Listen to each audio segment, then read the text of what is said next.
Just give me a moment here. Just getting things shared to my group, and I'll be right with you.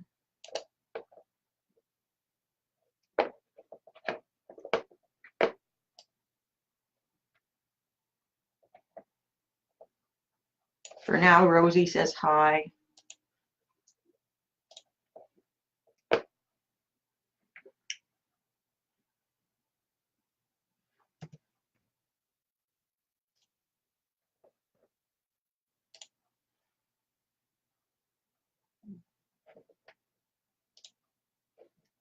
Okay, all looks good here. Hi, I'm Penny Bowden. I help aspiring artists draw intuitively and confidently. Drawing is the foundation of visual arts. When your drawing skills improve, you are bound to improve in your chosen art. So that's why we're here today. How many of you right now are very overwhelmed with choices for drawing supplies? Like many, you may be bombarded with all kinds of advice, whether it comes from other artists, from friends, from advertisements, from whatever, from what you see other people are using. If that's you, you are going to love my little art talk. At the end of my talk, I'm going to invite you to sign up for a free copy of my Pathway to Drawing Confidence so you can move forward with real confidence. But for now, let's get you started. Art supplies are a very personal thing. What works for one artist may not work for the next, or even for the same artist at a different stage in the journey. My preference for supplies is always changing as I grow and change. So rather than tell you what supplies I like best, I'll share my ideas for how to choose your own supplies, make you more independent. That being said, however, if you do want to ask me about my favorites, my current favorites, we will have a question and answer session at the end too. So stick with this for that. Let's begin with sketching. Sketching is the bare bones of skill development, so you need to do lots of it. That's how you're going to get better. That's why I use the cheapest supplies I can get my hands on for sketching. That way, I'm not inhibited by feeling that I'm messing up a lot of my good stuff by doing lots of because I get messy with my practice. That's how you learn. Messy drawings mean learning. It means you're experimenting and trying new things. So I pick up whatever I can at garage sales and thrift stores. It's amazing what you can find in the way of paper, pencils, and even pens that have a lot of life left in them. Grab all the cheap promotional pens you can find. Run them dry on gesture drawings. They're fine even when they get to the stage of skipping. Use them until they don't work at all. Then, of course, please do recycle them. Garage sales and thrift stores are also great for people's leftover paper. I've found lots. You may find printer paper, newsprint pads, scrapbooks, whatever. Sometimes I even find really nice sketchbooks for my more special sketches. Even children's scrap pads are fantastic, whatever you can find to draw on. I once even found a huge roll of newsprint that I can use for big drawings. I also save my good one-side paper and draw on the back. I have a stack where I put any paper that still has one good side. Some people even buy used books and draw right on the printed pages. You know, books with more faint lettering, some of the old dictionaries and things, they can make awesome sketchbooks. But you may ask, what if I end up with a really good drawing on cheap paper? Well, you have to remember that nothing is sacred. If you did it once, you can do it again. And the next one is going to be even better. It's all about practice.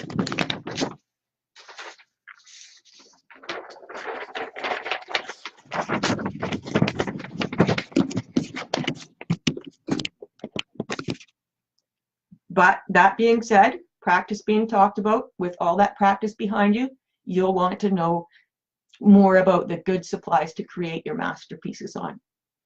There is a huge variety of artist quality supplies out there, and it can be really overwhelming to have to choose. Just as you need to trust yourself in the drawing process, you need to trust yourself when it comes to choosing supplies too. Don't worry that your art won't turn out right if you're not using what the successful artists use. The successful artists use. What is success anyways? That's just another hang up on rules. and a good way to block that powerful artist intuition that lies within you. You need to trust yourself. It really helps to touch before you purchase. Of course, make sure your hands are clean and just touch the edges. You know, just get a feel for it. You don't want to mess up the supplies for the next person or make the shop owner cranky. What kind of paper do you want? What kind of paper do you want to create your art on? Toothy or rough surface paper will allow your drawing implement to skip a little, allowing the white or the color of the paper to show through when you draw lightly. It can allow variation in tone due to this, and it can allow a slight wiggle in your lines too. Smooth paper allows everything to be smooth. Well, I guess provided that you are drawing smoothly. It's really got a lot to do with preference and personality. Are you a smooth or a rough sort of person? Do you want a bumpy ride or a smooth ride? Remember, it's about you.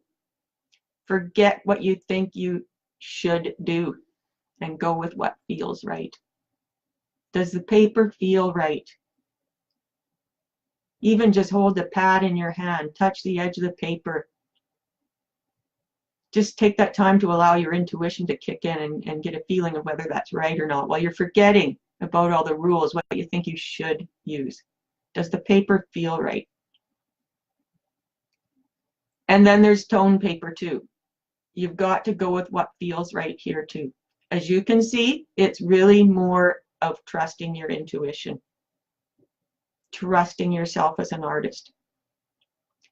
There are so many drawing implements available too. Any graphite, charcoal, pastels, colored pencils, or whatever you choose have to be what feels right for you. Uh-oh, there goes my script. No, I don't memorize all this stuff. I do have a script. And you've seen me changing it. Okay. It has to be what feels right for you. At this stage of your journey, do you want to work in color or monotone? What feels right now? What are you drawn toward? What do you really want to use? What do you want to use? There goes Rosie. I guess she decided not to join us for the whole thing. She's going up to a sunny window.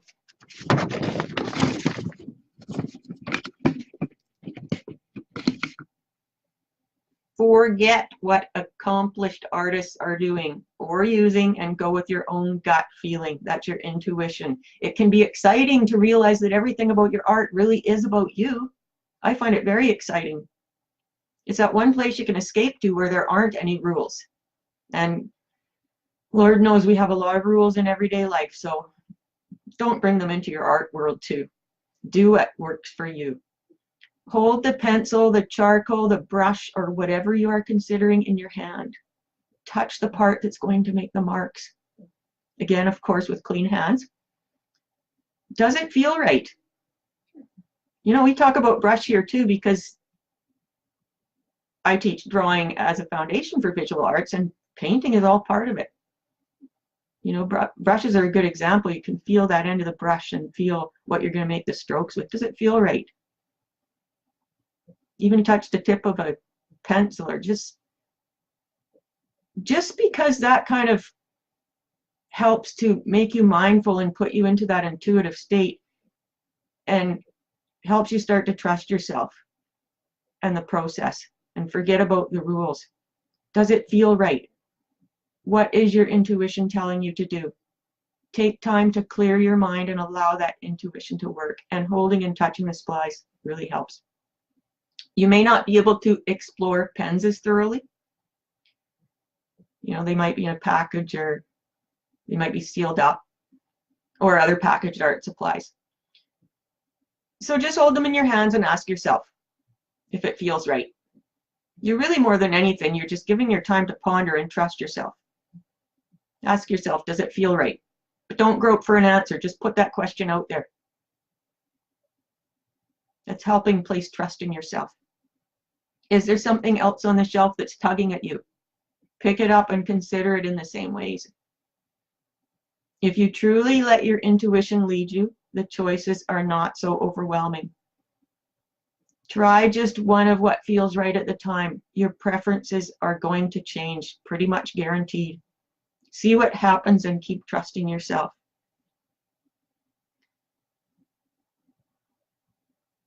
It can be more difficult if you have to mail order your supplies. I know because I used to be in that situation. I used to have to order everything online. What I found is that in-person fellow artists can be a real big help.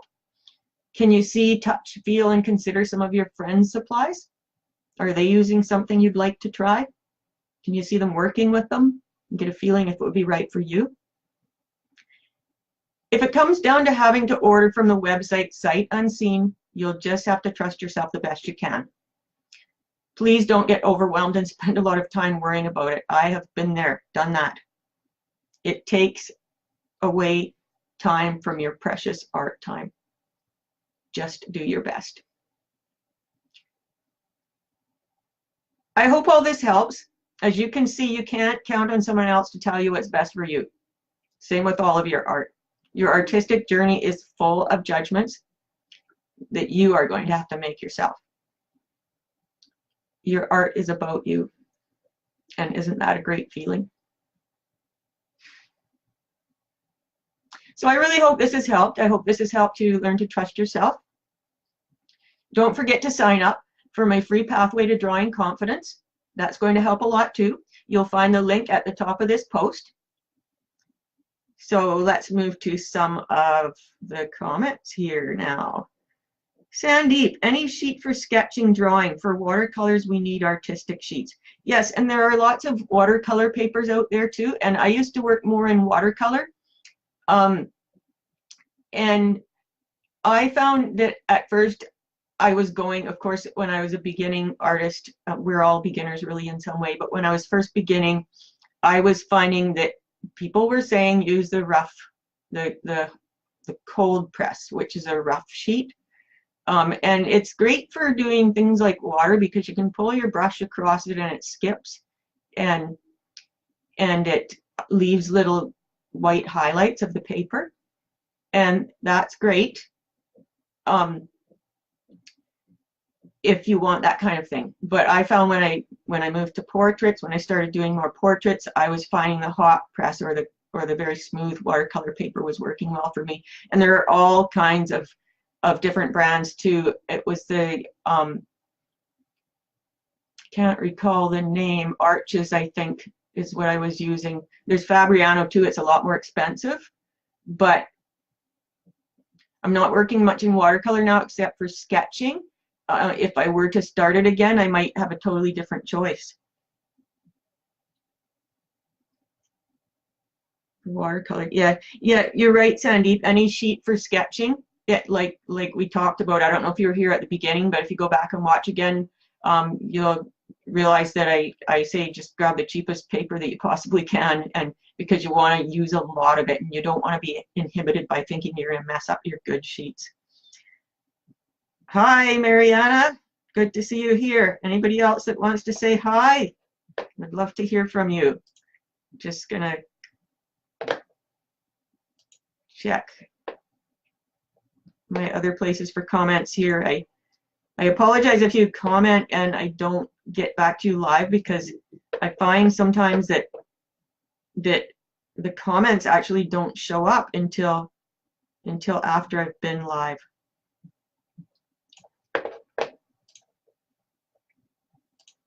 So if you comment on the replay, that's great too. Katrina, hi. I'm home today, so finally get to visit you live. Great, Katrina. It is great to have you here. Fantastic. I'm glad you've joined us. And if you've joined us at the end here, please go back and watch from the beginning. You'll get lots of good information on choosing supplies. And I'm just, okay, here we go. We've got some more comments over here. Terry says, hi, Rosie and Penny. Hi, Penny and Rosie. Hi, Terry. It's great to see you here. Rosie says hi, too. And Linda Sue says hi. Great.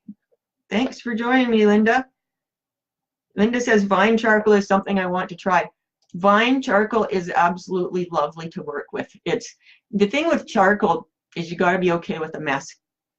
And another thing you have to consider with charcoal is that you're going to have to fix it with something, some kind of spray or something. I hate to use that stuff, and that's the only thing I really don't like about charcoal, because unless you're really, really super careful, even if you put a paper over it to protect it, if that paper moves, even if you frame a charcoal piece behind glass, if it's not fixed and you bang the frame, the charcoal can fall right off inside the frame. So charcoal is a very fragile medium. That's the only drawback I find with it. I can deal with the mess, but it is a very fragile medium. But it's a good thing it's such a lovely medium, though, because I love to work with charcoal, so I put up with that kind of thing. Let's see. So go ahead, Linda, and try some vine charcoal. It's wonderful. And you know what? I've always thought it would be so cool to burn my own charcoal sticks. I love doing archaic things. So I think it would be really cool to just have a campfire and burn some charcoal sticks and draw with them, just like a caveman would. I think that would be a lot of fun.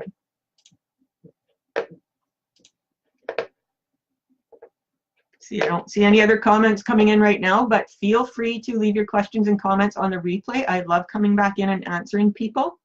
Love connecting with you, and you know, hearing about what your struggle is and hearing about what you know, what supplies you're using, what's working for you. It's great, and it always helps other artists to hear those different things. And what it all boils down to is really, I know when I was first getting back into my art after a long hiatus raising kids, and you know, I was doing a lot of kid art, but the joys and the challenges of raising children kind of put my art on the back burner a little. But when I started to get back into it, I was finding, at first I took the first advice I read, and then I was finding it was different from different people in different books, and then you come to a realization that, hey, you know, it really is about my preferences. The only person that can answer my questions about supplies really is me. You have to get enough into the artistic process that you can get a feel for what's working for you, that's all. And try different things, and you don't know until you try, right? So there's a lot of things you won't discover without trying first. Linda says, what do I use as a fix? I used to use just a Krylon fix, and I didn't realize at that time it was not artist quality, but Krylon also makes a fine art spray too, which is more artist quality. The sad thing is that it can dampen your highlights, but you know, you really don't have any choice if you want to preserve that art.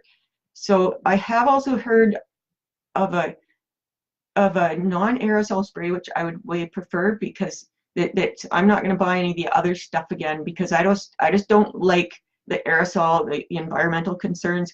But I have seen another artist using a non-aerosol spray that is apparently based on casein, which is a milk protein, and is completely natural. I haven't tried it yet, but I'm very curious about it. So that might be something to consider.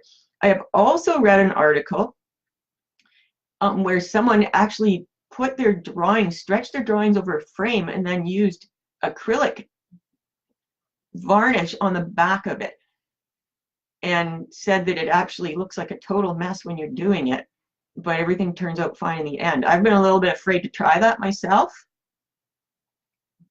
but who knows?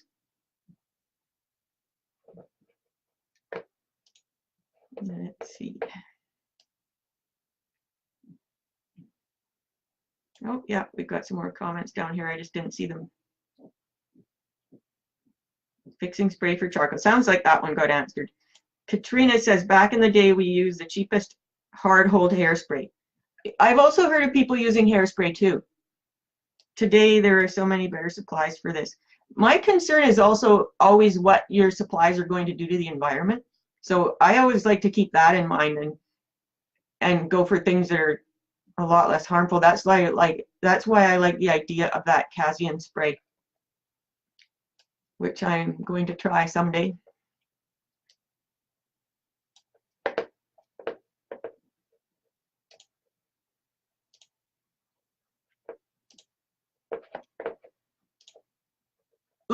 looks like that's it for comments coming through right now.